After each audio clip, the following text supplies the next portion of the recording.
Sesungguhnya Fir'aun telah berbuat sewenang-wenang di muka bumi dan menjadikan penduduknya berpecah belah.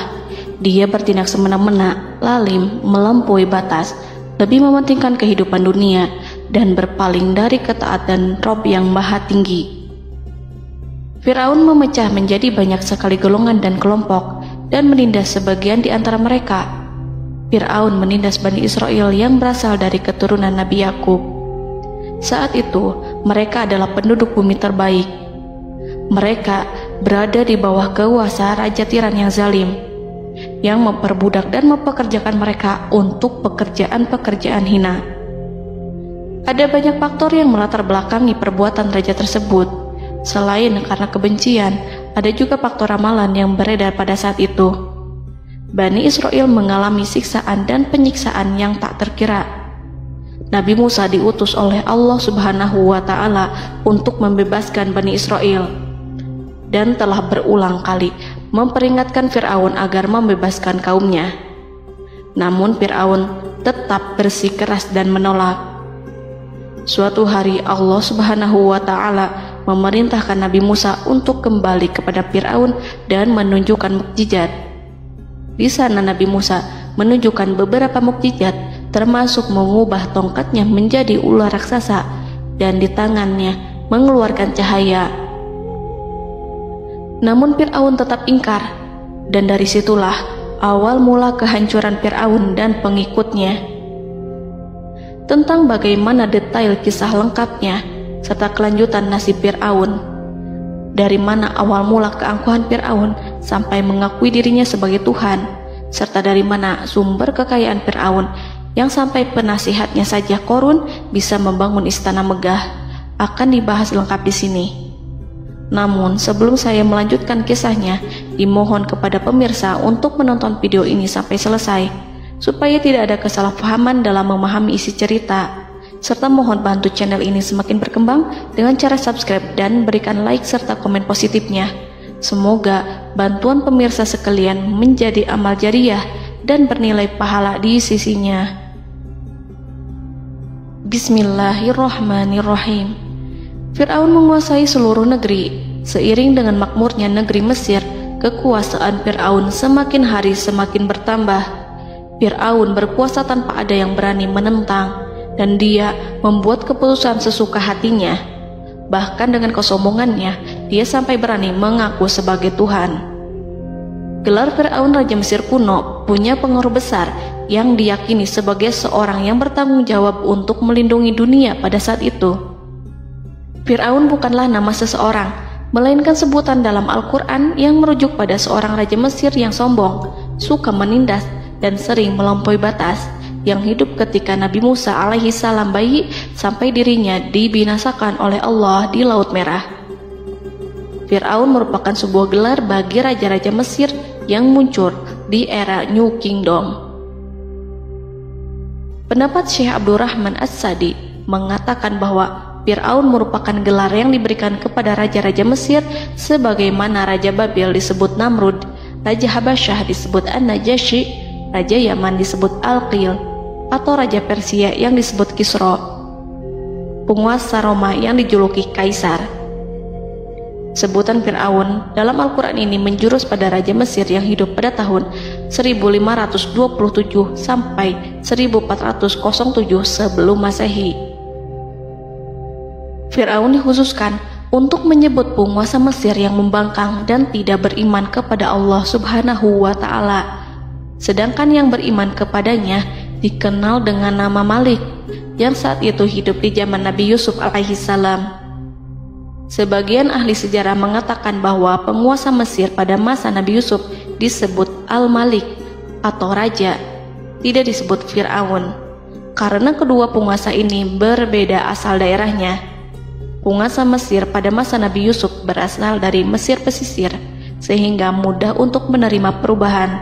Sedangkan Fir'aun pada masa Nabi Musa berasal dari pedalaman Mesir yang mempunyai watak dan karakter keras serta kolot, dan tidak mudah menerima orang-orang di luar kalangan mereka. Dari keterangan di atas dipahami kenapa penguasa Raja Mesir pada masa Nabi Yusuf percaya kepada Nabi Yusuf dan mengikuti agama Nabi Yusuf, yaitu Islam. kemudian diikuti oleh rakyatnya. Sebagian ahli sejarah menyamakan Fir'aun dengan Mas'ab ibnu Royan.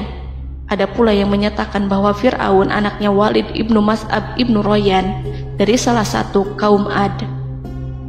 Para Fir'aun Mesir kuno memperoleh kekayaan dan membangun kerajaan mereka yang megah melalui berbagai sumber.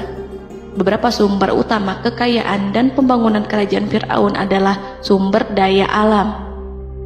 Mesir kuno diberkati dengan sumber daya alam yang melimpah, termasuk emas, tembaga, dan batu mulia yang ditambang dari wilayah gurun dan lembah. Sungai Nil juga menyediakan tanah yang subur untuk pertanian yang menjadi dasar ekonomi Mesir kuno. Air yang sangat penting ini memungkinkan kota-kota tumbuh di tengah gurun. Lonjakan air dan nutrisi itu mengubah lembah Nil menjadi tanah pertanian yang produktif. Menurut Organisasi Pangan dan Pertanian PBB, petani Mesir kuno adalah salah satu kelompok pertama yang melakukan pertanian dalam skala besar, menanam tanaman makanan seperti gandum, serta tanaman industri seperti rami untuk membuat pakaian. Sungai Nil mengalir ke utara sejauh 4.160 mil dari Timur Tengah Afrika ke Laut Tengah, yang memberikan Mesir kuno tanah subur dan air untuk irigasi. Untuk memaksimalkan pemanfaatan air Sungai Nil, petani Mesir kuno mengembangkan sistem irigasi cekungan. Mereka membangun jaringan tanggul berbahan tanah untuk membentuk cekungan. Kemudian mereka menggali saluran untuk mengarahkan air banjir ke dalam cekungan, di mana air akan menggenang selama sebulan hingga tanah jenuh dan siap untuk ditanami. Selain itu, Sungai Nil dapat dimanfaatkan untuk mengangkut material proyek-proyek konstruksi. Untuk mendapatkan manfaat dari Sungai Nil, orang yang tinggal di tepi sungainya harus mencari cara mengatasi banjir tahunan sungai ini. Untuk memprediksi apakah mereka akan menghadapi banjir yang bisa mengakibatkan panen buruk, orang Mesir kuno membangun nilometer atau pilar batu dengan tanda menunjukkan tingkat air. Mereka mengembangkan keterampilan dan teknologi baru dari pertanian hingga pembuatan perahu dan kapal. Sungai Nil juga merupakan rute transportasi penting karena memainkan peran sentral dalam peradaban Mesir kuno. Orang Mesir menjadi ahli dalam membangun perahu dan kapal untuk mengangkut berbagai barang, termasuk ternak, sayuran, ikan, roti, dan kayu. Mesir kuno memiliki perdagangan yang berkembang dengan wilayah Afrika Timur dan Tengah serta Mediterania Timur. Perdagangan ini tidak hanya mencakup barang-barang mewah, tetapi juga bahan pangan dan bahan baku. Fir'aun juga memiliki semua tanah di Mesir dan mengumpulkan pajak dari rakyatnya. Raja Fir'aun juga memperlakukan rakyat dengan kejam tanpa belas kasihan. Ia memeras pajak yang tinggi dan menjadikan kaum Bani Israel sebagai budak kerajaan. Mereka juga menerima upeti dari negara-negara yang dikalahkan atau ingin menjaga hubungan baik dengan Mesir. Bahkan Fir'aun juga memiliki proyek konstruksi untuk membangun struktur megah seperti piramida, kuil, dan monumen yang tidak hanya menunjukkan kekuasaan dan kekayaan mereka, tetapi juga berfungsi sebagai pusat administrasi dan agama. Proyek-proyek ini seringkali menggunakan tenaga kerja dari rakyat yang bekerja selama musim banjir. Kekayaan dan kerajaan megah Fir'aun merupakan hasil dari pengelolaan sumber daya yang efisien, eksploitasi sumber daya alam, dan kebijakan ekonomi yang cerdas. Ini semua mencerminkan kemajuan teknologi, organisasi sosial, dan kekuatan politik Mesir kuno. Kekayaan para Fir'aun Mesir kuno memang sangat luar biasa dan telah menjadi topik penelitian dan kekaguman selama berabad-abad. Fir'aun juga dikenal karena kehidupan mewah mereka. Sebagai penguasa Mesir kuno, Fir'aun hidup dengan kekayaan dan kemewahan yang hampir tak terbayangkan, yang mencerminkan kekuasaan dan status mereka. Mereka menghiasi diri mereka dengan aksesoris yang rumit dan gemerlap, serta mengenakan simbol otoritas dan kekuasaan tradisional. Dan Allah memberikan kepada Fir'aun berupa istizatuhul afiyah, yakni hidup sekian lama tanpa pernah merasakan sakit. Allah Subhanahu wa Ta'ala mengaruniai Fir'aun untuk bisa hidup selama 400 tahun tanpa sakit. Tentu, hal tersebut sudah menjadi kehendak Allah Subhanahu wa Ta'ala, maka tidak ada satupun manusia yang bisa menghalangi, bahkan bagi seorang Fir'aun sekalipun yang terkenal dengan kezalimannya. Namun dengan karunia-Nya yang diberikan Allah tersebut bukannya menjadikan Fir'aun sebagai manusia yang bersyukur, tetapi malah membangkitkan kesombongan dan kesesataannya. Dan puncak kesombongan Fir'aun juga dicatat Al-Quran sebagai penguasa tangan besi dan manusia yang pernah mengaku Tuhan. Aku adalah Tuhan kalian yang maha tinggi. Quran Surat An-Najiat ayat 24. Fir'aun hidup selama 446 tahun. Selama hidupnya, Fir'aun memiliki tubuh yang sehat dan bugar tanpa pernah mengalami sakit, meski hanya berupa pusing atau flu sekalipun. Fir'aun bahkan tidak pernah merasakan kelelahan. Fir'aun tidak pernah merasakan perihnya lapar, kerongkongannya tidak pernah tersentuh panasnya dahaga. Seandainya dalam semalam saja Fir'aun dilanda sakit berupa pusing atau demam, maka ia akan sibuk untuk mengurus dirinya sendiri dan tidak berpikiran untuk mengaku bahwa ia adalah Tuhan. Hal ini pun dijelaskan dalam kitab Ihya Ulumuddin Al-Qulub oleh Imam Al-Ghazali. Sesungguhnya yang menyebabkan Fir'aun sampai berani mengatakan, "Aku adalah Tuhan kalian yang maha tinggi," hal ini disebabkan karena ia mengalami masa sehat dalam hidupnya yang begitu lama. Kekejaman Raja Fir'aun diikuti dengan kesombongannya. Ia enggan bersyukur atas kemakmuran yang dianugerahkan Allah Subhanahu wa Ta'ala. Ia justru menjadikan negeri Mesir penuh dengan kemusyrikan. Sungguh, dia Fir'aun termasuk orang-orang yang berbuat kerusakan, dan kami hendak memberi karunia kepada orang-orang tertindas di bumi, dan hendak menjadikan mereka pemimpin dan menjadikan mereka orang-orang yang mewarisi bumi. Dan kami teguhkan kedudukan mereka di bumi, dan kami perlihatkan kepada Fir'aun dan Haman bersama bala tentaranya apa yang selalu mereka takutkan dari mereka. Surat Al-Qasas ayat 1-6. Haman yang merupakan penasihat dan sekaligus pelaksana proyek pembangunan menara untuk Fir'aun yang ikut berkontribusi dalam kesesatan Fir'aun, dan dia juga yang menjadi aktor utama atas kezaliman Fir'aun yang nantinya memberikan nasihat kepada Fir'aun dan mendorongnya untuk menolak ajaran Nabi Musa alaihi salam. Faktor yang mendorong Fir'aun melakukan tindakan keji ini adalah Bani Israel yang mempelajari suatu hal yang mereka riwayatkan dari Ibrahim, bahwa suatu saat nanti akan lahir seorang anak Bani Israel yang akan menghancurkan kekuasaan Raja Mesir. Berita gembira ini terjadi saat insiden antara Sarah, istri Nabi Ibrahim alaihissalam, dengan Raja Mesir yang saat itu berniat jahat terhadap Sarah. Namun Allah menjaganya. Berita gembira ini santer terdengar di antara Bani Israel. Kaum Kipti juga membicarakan berita ini, hingga sampailah juga ke telinga Fir'aun. Sebagian amir dan orang-orang dekat Fir'aun menyampaikan hal itu kepadanya saat tengah berbincang pada malam hari. Waktu itu Fir'aun langsung menginstruksikan untuk membunuh seluruh anak laki-laki Bani Israel untuk mengantisipasi kelahiran anak yang dimaksud. Tapi apa boleh buat, kewaspadaan sama sekali tidak bisa menghindari takdir.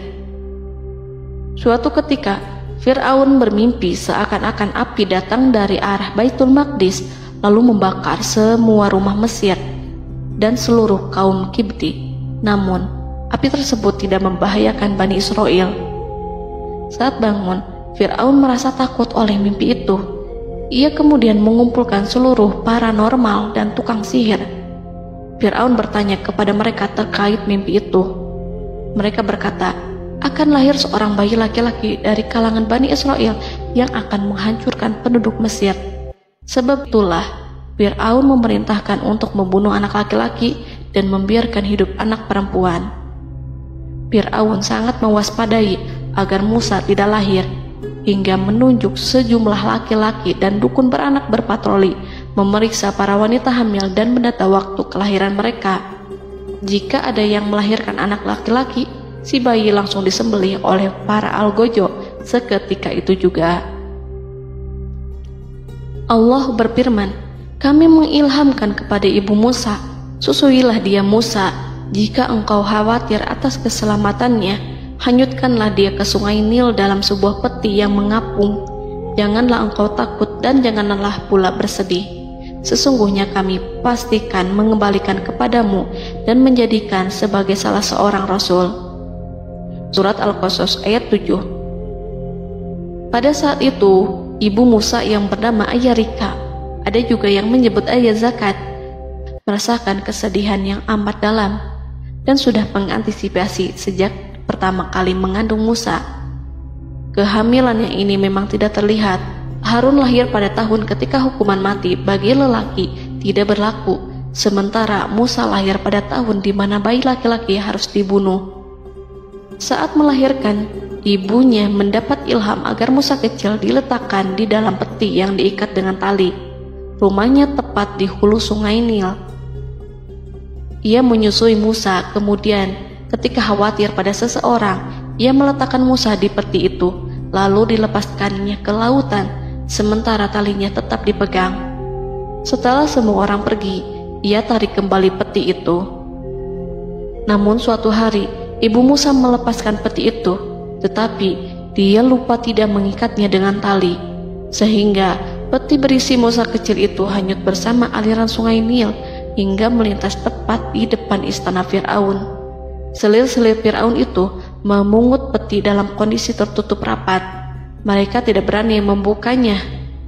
Peti itu kemudian diletakkan di depan istri Fir'aun, Asiyah binti Muzahim.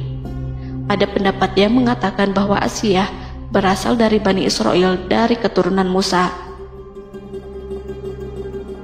Saat membuka penutup peti dan menyingkap tirai penutupnya, Asiyah melihat wajah Musa kecil memancarkan sinar-sinar nubuah kemuliaan. Begitu melihatnya, Asiyah langsung jatuh hati dan sangat mencintainya. Saat Fir'aun tiba, ia berseru, "Apa ini?" Kemudian ia memerintahkan untuk menyembelihnya, tetapi sang istri meminta agar bayi tersebut diberikan kepadanya. Sang istri berkata, "Dia adalah penyejuk mata hati bagiku dan bagimu." Fir'aun menimpali, "Iya, bagimu, tapi bagiku tidak. Aku tidak memerlukan bayi itu." Petaka memang selaras dengan tutur kata. Kata-kata istri Fir'aun, mudah-mudahan dia bermanfaat kepada kita. Allah memberikan manfaat yang ia harapkan. Di dunia, Allah memberikan hidayah padanya melalui sosok Musa, dan di akhirat, Allah menempatkan dia di surganya karena Musa. Atau kita ambil dia menjadi anak. Keduanya pun mengadopsi Musa karena mereka berdua tidak punya anak. Perkataan Asiyah ini diabadikan dalam Al-Quran surat Al-Qasas ayat 9. Dan berkatalah istri Fir'aun, "Ia adalah penyejuk mata hati bagiku dan bagimu. Janganlah kamu membunuhnya. Mudah-mudahan ia bermanfaat kepada kita, atau kita ambil ia menjadi anak, sedangkan mereka tidak menyadari." Dalam ayat ini Allah Subhanahu wa Ta'ala berfirman yang artinya, sedangkan mereka tidak menyadarinya. Ibnu Katsir menjelaskan maksud dari ayat ini, mereka tidak mengetahui apa yang dikehendaki Allah, bahwa di tangan anak itulah terjadinya kehancuran masa depan Fir'aun dan bala tentaranya. Mereka tidak mengetahui hukuman besar Allah yang dikehendaki terhadap Fir'aun dan pasukannya.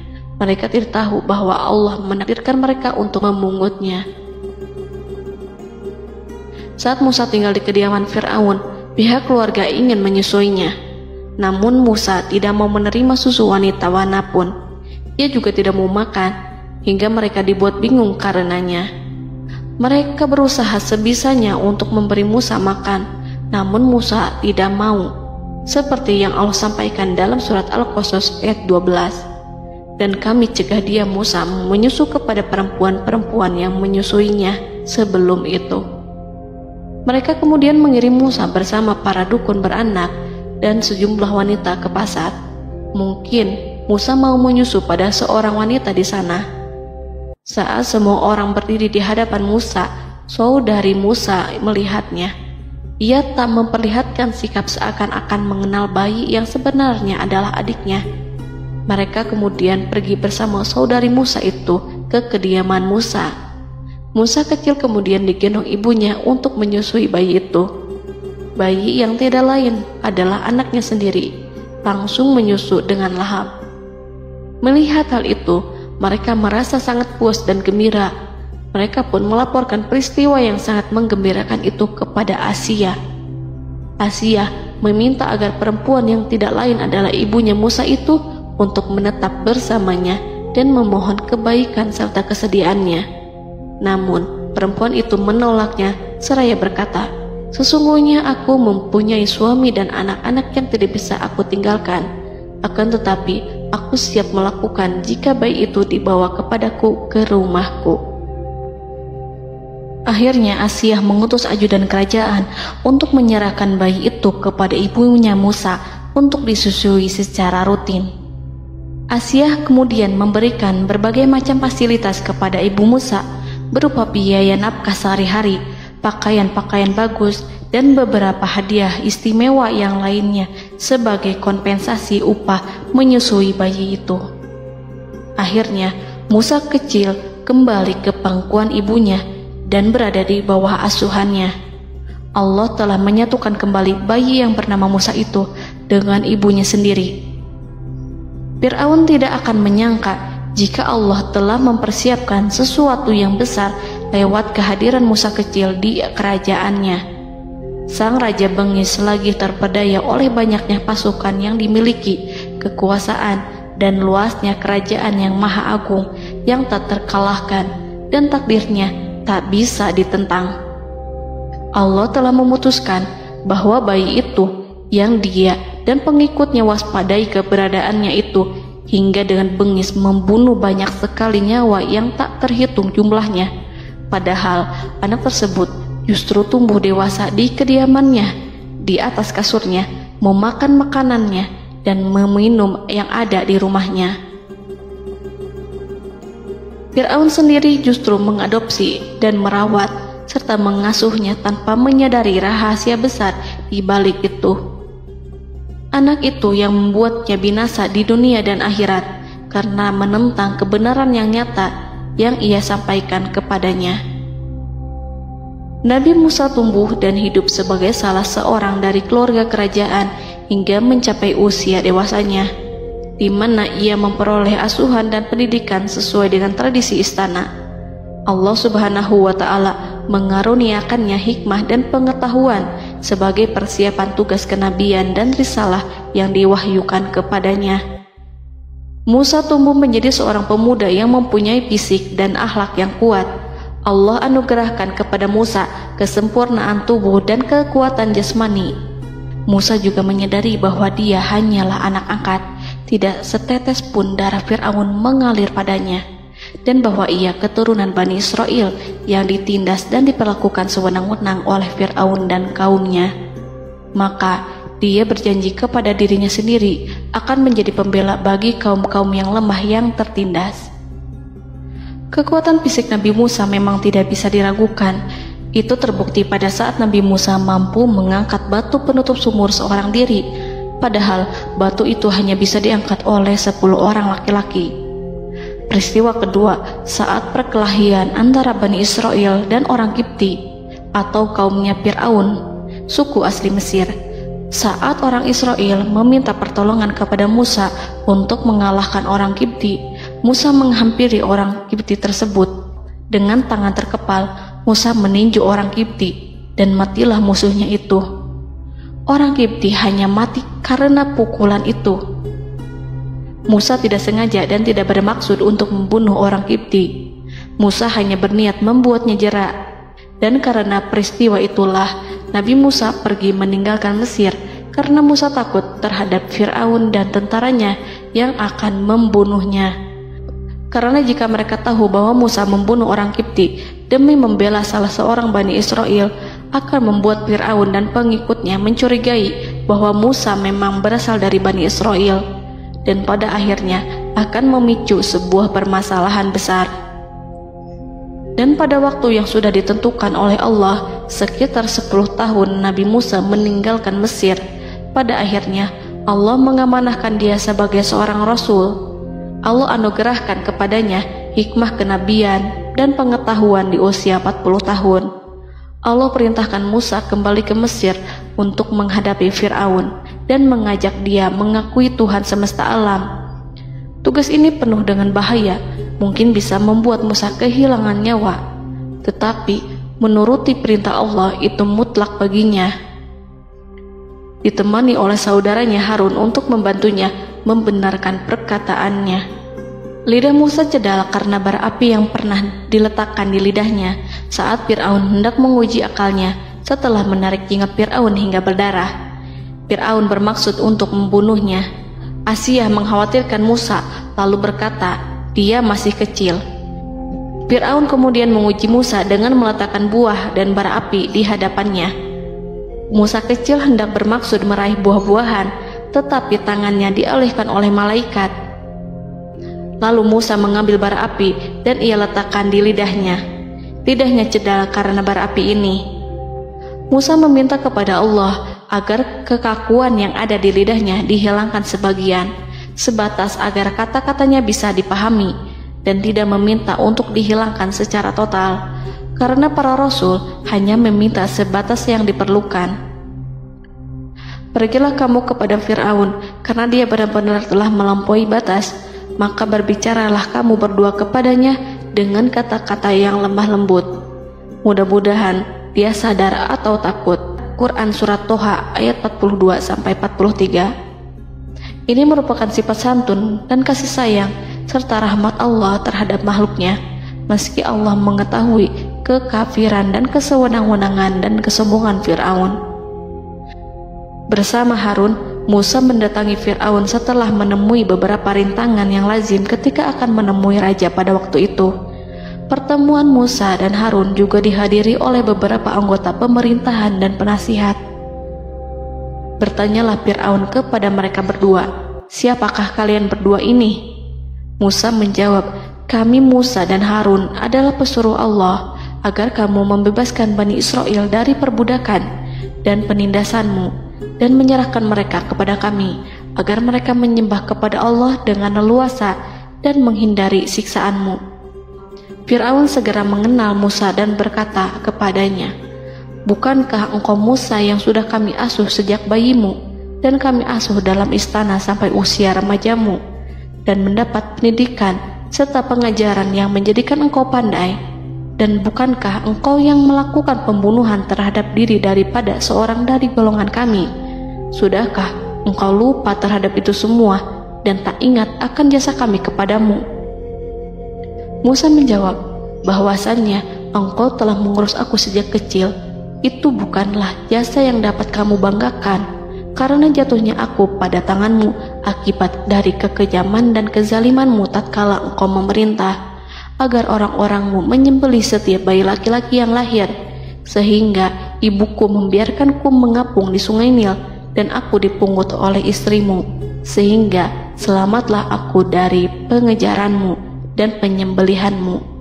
Dan kebaikan yang engkau sebutkan itu sebanding dengan perlakuanmu terhadap sebuah suku bangsa besar, yaitu Bani Israel secara keseluruhan, karena engkau telah menindas dan menjadikan mereka budak-budak untuk melayanimu.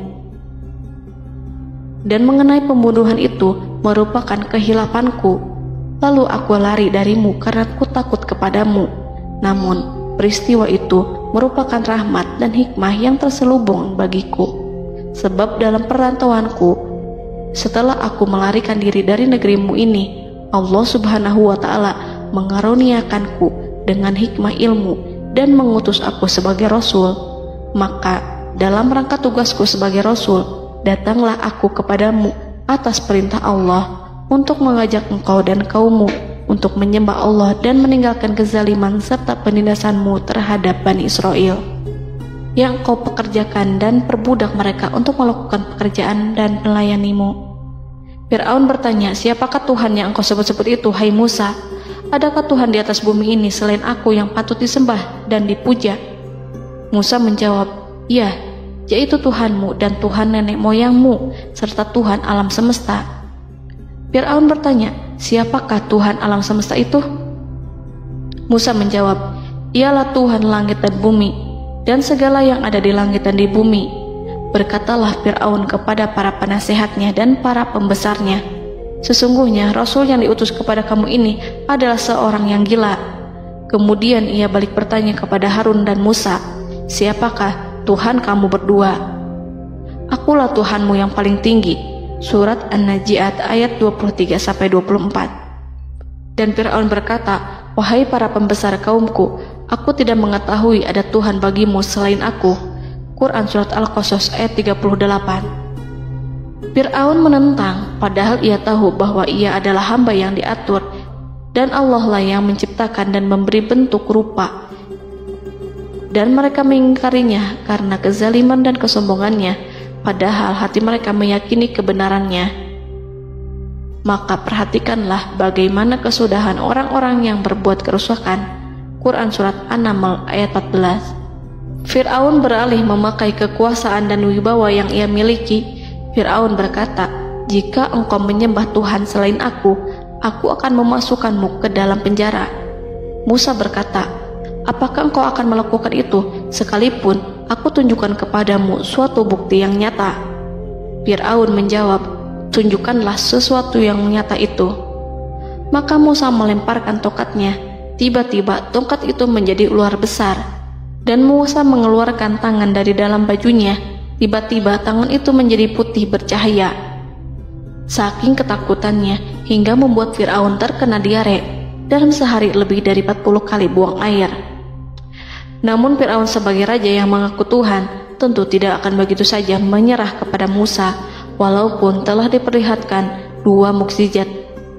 Bahkan Fir'aun berkata kepada kaumnya yang dikhawatirkan terpengaruh oleh mukjizat Musa, bahwa apa yang dilakukan Musa merupakan sihir, dan Musa Harun adalah ahli sihir yang datang dengan maksud menguasai Mesir. Salah satu penasehatnya, yaitu Haman, mengusulkan agar mengumpulkan semua ahli sihir dari berbagai penjuru kerajaan untuk bertanding mematahkan sihir Musa, yang tanpa pikir panjang Fir'aun setujui. Fir'aun pun berkata kepada Musa, apa yang kau bawa ini adalah sihir. Kami akan melawanmu dengan sihir yang sama. Fir'aun pun kemudian meminta Musa untuk bertemu pada waktu dan tempat yang disepakati, dan langsung disetujui Nabi Musa tanpa ragu sedikit pun. Inilah salah satu tujuan terbesar Musa untuk memperlihatkan ayat-ayat hujah dan bukti-bukti nyata Allah di hadapan halayak ramai. Dengan berbekal pertolongan Allah, Musa yakin akan menang melawan para ahli sihir itu. Maka pada waktu yang sudah ditetapkan, yakni pada permulaan hari, saat cahaya matahari mulai terik menyengat, sehingga kebenaran akan terlihat terlebih jelas dan nyata, orang-orang berbondong-bondong menuju tempat yang sudah ditentukan untuk melihat pertandingan sihir yang sudah dihadiri ribuan tukang sihir. Menurut Muhammad bin Ka'ab, mereka berjumlah 80.000 ahli sihir. Mereka sudah dijanjikan hadiah dan uang yang besar jika berhasil mengalahkan Musa. Para penyihir istana berkata, wahai Musa, apakah engkau yang mau lebih dahulu ataukah kami? Musa menjawab, silahkan kalian lebih dahulu. Maka ketika tali-tali dan tongkat-tongkat ahli sihir dilemparkan, tiba-tiba berubah menjadi seakan-akan ia merayap cepat karena sihir mereka. Ada rasa takut yang menyelimuti hati Musa, takut jika orang-orang terkena fitnah sihir dan tipu daya mereka. Namun Allah langsung menguatkan Musa dan berkata, yang diabadikan dalam Quran Surat Toha ayat 65-69. Janganlah engkau takut, sungguh engkaulah yang unggul, dan lemparkanlah apa yang ada di tangan kananmu, niscaya ia akan membuat. Apa yang mereka buat itu hanyalah tipu daya tukang sihir belaka, dan tidak akan menang tukang sihir itu dari manapun ia datang. Saat Musa melemparkan tongkat, tongkat itu berubah menjadi ular besar yang memiliki kaki, berleher besar, dan bentuk yang menakutkan, hingga semua orang lari dan menjauh. Ular itu kemudian menelan tali-tali para tukang sihir dengan satu persatu dengan gerakan super cepat. Semua orang melihatnya dengan penuh keheranan, sementara para tukang sihir mereka tercengang dan bingung kala melihatnya. Mereka melihat sesuatu yang sama sekali tidak pernah terlintas di benaknya dan juga berada di luar bidang yang mereka kuasai.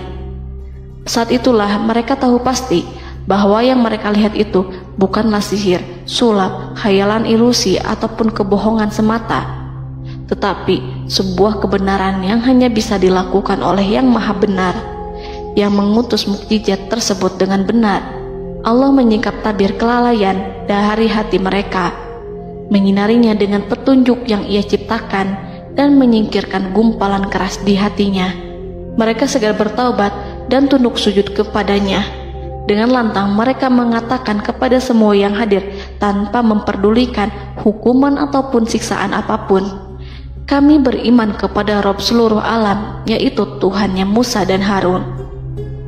Fir'aun yang congkak dan sombong tentu sangat marah dengan apa yang disaksikannya itu ketika melihat ahli-ahli sihirnya begitu cepat menyerah dan mengakui kekalahan kepada Musa, bahkan menyatakan beriman kepada Tuhan Musa dan Harun. Tindakan itu dianggapnya sebagai pelanggaran terhadap kekuasaannya dan penentangan terhadap ketuhanannya dan merupakan tamparan bagi kewibawaannya. Fir'aun berkata kepada mereka, "Apakah kalian telah beriman kepada Musa sebelum aku memberi izin? Kenapa kalian tidak terlebih dahulu bermusyawarah kepadaku sebelum melakukan tindakan keji di hadapan rakyatku ini? Dia itu pemimpinmu yang mengajarkanmu sihir, dan bukankah ini adalah persengkongkolanmu terhadapku? Musa dapat mengalahkan kamu sebab ia mungkin merupakan guru dan pembesar yang mengajari sihir kepadamu, dan kamu telah mengaturnya, dan sandiwaramu ini tak akan kubiarkan. Akan kupotong tangan dan kakimu secara bersilang, dan sungguh aku akan salib kamu pada pangkal pohon kurma sebagai balasan dan hukuman atas pengkhianatanmu ini." Walaupun melihat langsung kebenarannya, Fir'aun tetap tidak percaya. Dia tidak suka keyakinan para penyihir terhadap Musa. Para penyihir itu yang telah mengakui keimanan mereka kepada Allah tak merasa gentar ataupun takut, karena ketika para tukang sihir itu sujud, mereka melihat rumah dan istana-istana di surga yang telah dipersiapkan untuk mereka. Semuanya dirias untuk menyambut kedatangan mereka.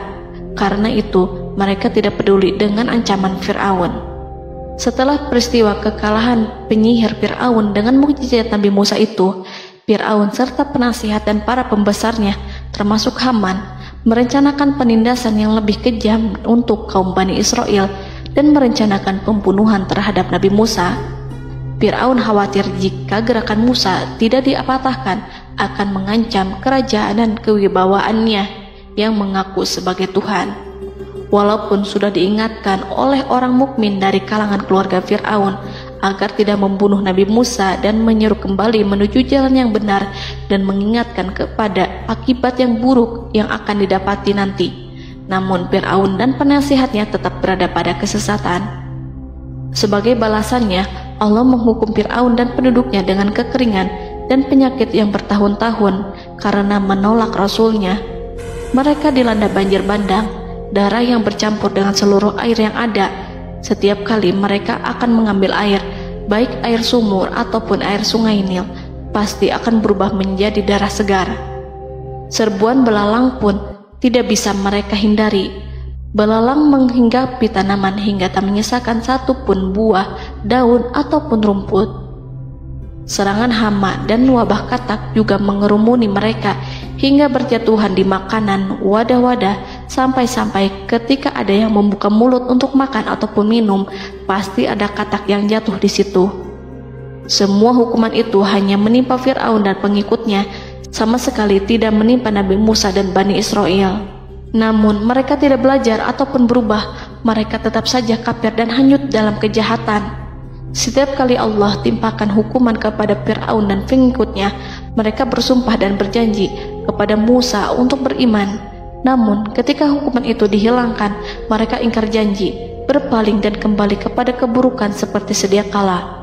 Dari semua penderitaan ini, Allah perintahkan Musa membawa pengikutnya keluar dari Mesir, memulai perjalanan berbahaya antara hidup dan mati.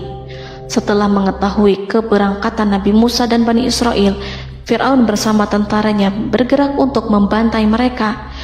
Dengan pasukan besar yang berjumlah lebih dari 1.600.000 personil, ditambah 100.000 ekor kuda berwarna hitam legam, Fir'aun berhasil mengejar rombongan Nabi Musa yang saat itu berjumlah 600.000 prajurit di pantai Laut Merah saat matahari terbit. Pasukan Fir'aun mengepung mereka dari semua arah. Di belakang mereka ada tentara Fir'aun yang kejam, sementara di hadapan mereka Laut Merah yang membentang luas. Kala situasi kian genting dan Fir'aun beserta seluruh pasukannya mendekat dengan kesungguhan hati, diperkuat dan persenjataan, juga dengan amarah dan kedengkian, penglihatan tidak menetap mengarah ke suatu tujuan, dan hati naik menyesak sampai ke tenggorokan. Saat itulah Yang Maha Penyantun lagi kuasa, Rob Arsy yang mulia, mewahyukan kepada Musa, "Pukullah laut itu dengan tongkatmu." Maka tatkala Musa memukulkan tongkatnya ke lautan, laut itu pun terbelah. Air lautan berdiri tegak laksana gunung yang terbelah oleh kuasa yang maha agung, yang bersumber dari zat yang mengatakan kepada sesuatu, "Jadilah," maka jadilah sesuatu itu. Allah memerintahkan angin barat untuk menyapu kerikil-kerikil hitam lautan, hingga dasar lautan berubah menjadi tanah yang kering, yang tidak melekat pada kaki-kaki kuda dan hewan. Allah memerintahkan Musa untuk melintas bersama kaumnya. Mereka segera turun melintas dengan senang. Mereka menyaksikan sebuah hal yang membuat mata tercengang dan memberikan petunjuk pada hati orang-orang yang mukmin. Setelah Musa bersama kaumnya melintas secara keseluruhan dan keluar dari lautan, saat itulah pasukan garis depan Fir'aun baru masuk. Saat itu Musa bermaksud memukulkan tongkat ke lautan agar kondisi laut kembali seperti sedia kala, agar Fir'aun dan pasukannya tidak bisa mengejar. Tapi Allah yang Maha Kuasa dan pemilik keluhuran memerintahkan agar lautan tetap dibiarkan seperti itu, seperti yang ia firmankan. Saat Musa membiarkan lautan dalam kondisi terbelah dan Fir'aun tiba di tepi pantai, ia melihat sesuatu yang dahsyat. Kondisi ini membuatnya tercengang, dan ia tahu betul bahwa apa yang dilihatnya adalah pekerjaan Rob Arsy yang mulia, seperti halnya mukjizat lain yang pernah ia lihat sebelumnya. Fir'aun berhenti dan tidak maju. Ia menyesal karena mengejar Bani Israel dalam situasi seperti ini, di saat penyesalan tiada lagi membawa guna. Namun Fir'aun memperlihatkan sikap tangguh dan kuat di hadapan para pasukannya dan memperlakukan mereka layaknya musuh. Jiwa kafir dan watak Fir'aun mendorong dirinya mengatakan kepada kaum yang ia perdaya hingga patuh dan mengikuti kebatilannya, "Lihatlah bagaimana lautan ini terbelah agar aku bisa mengejar budak-budakku yang melarikan diri dari kekuasaanku, menyimpang dari ketaatanku, dan meninggalkan negeriku." Fir'aun bersembunyi di barisan belakang dengan harapan ia bisa selamat, tapi mustahil ia bisa selamat. Fir'aun terlihat maju mundur. Dan pada kesempatan itu, Jibril menampakkan diri dalam wujud seorang penunggang kuda perawan, lalu melintas di hadapan kuda jantan yang ditunggangi oleh Fir'aun. Kuda yang ditunggangi Fir'aun meringik menghampiri kuda yang ditunggangi Jibril. Fir'aun kemudian masuk ke dalam lautan hingga mendahului kuda dengan tangkas dan cepat. Fir'aun tidak menghindari mara bahaya dari dirinya ataupun mendatangkan manfaat. Mereka segera menyusul hingga semuanya berada di lautan. Setelah bagian depan hendak mencapai tepi, Allah memerintahkan Musa melalui wahyu untuk memukul lautan dengan tongkat. Musa memukul lautan dengan tongkat. Lautan kembali menyatu seperti sedia kala dan menenggelamkan mereka semua. Tak seorang pun yang selamat. Allah menggambarkan tentang bagaimana Fir'aun didengkot orang-orang kafir Kipti tenggelam. Gelombang besar sesekali turun dan sesekali naik membawa Fir'aun. Bani Israel melihatnya dan juga pasukannya, seperti apa siksa dan petaka besar yang Allah timpakan kepadanya dan juga pasukannya, agar Bani Israel senang dan lega. Saat Fir'aun menyaksikan kematian dan mulai sakarat, ia kembali kepada jalan kebenaran dan bertaubat, serta beriman pada saat keimanan tiada lagi membawa guna. Seperti yang Allah sampaikan dalam ayat yang lain, sesungguhnya orang-orang yang dipastikan mendapat ketetapan Rabb-Mu tidaklah akan beriman meskipun mereka mendapat tanda-tanda kebesaran Allah hingga mereka menyaksikan azab yang pedih. Quran Surat Yunus ayat 96-97. Seperti itulah Musa mendoakan keburukan pada Fir'aun dan golongannya agar harta benda mereka dibinasakan, hati mereka diikat sehingga mereka tidak akan beriman hingga melihat siksaan yang pedih, yaitu ketika keimanan tidak ada lagi membawa guna bagi mereka, sekaligus sebagai penyesalan bagi mereka. Allah berfirman kepada Musa dan Harun saat keduanya mengucapkan doa tersebut, sungguh telah diperkenankan permohonan kamu berdua. Quran Surat Yunus ayat 89. Siksaan yang ditimpakan kepada Fir'aun dan pasukannya ini merupakan jawaban atas doa Musa dan saudaranya Harun. Dalam hadis riwayat Imam Ahmad, Rasulullah Shallallahu Alaihi Wasallam bersabda, saat Fir'aun berkata, aku percaya bahwa tidak ada Tuhan melainkan Rabb yang dipercaya Bani Israel, Jibril berkata kepadaku, wahai Muhammad, andai kau melihatku saat mengambil pasir lautan, lalu aku sumpalkan ke mulutnya karena khawatir jika rahmat menghampirinya. Ibnu Abbas dan lainnya mengatakan, sebagian Bani Israel meragukan kematian Fir'aun, bahkan ada yang menyatakan bahwa Fir'aun tidak mati. Allah kemudian memerintahkan lautan untuk mengapungkan jasad Fir'aun. Maka pada hari ini kami selamatkan jasadmu, yaitu dengan mengenakan baju perang yang dengannya kau dikenali, agar engkau dapat menjadi pelajaran bagi orang-orang yang datang setelahmu, yaitu agar kau menjadi bukti bagi Bani Israel atas kekuasaan Allah yang membinasakan Fir'aun. Karena itu, sebagian salaf membaca, kemungkinan yang dimaksud adalah kami menyelamatkan jasadmu beserta baju perangmu agar kau menjadi pelajaran bagi orang-orang setelahmu dari kalangan Bani Israel, dan mereka tahu bahwa kau telah binasa. Wallahu a'lam.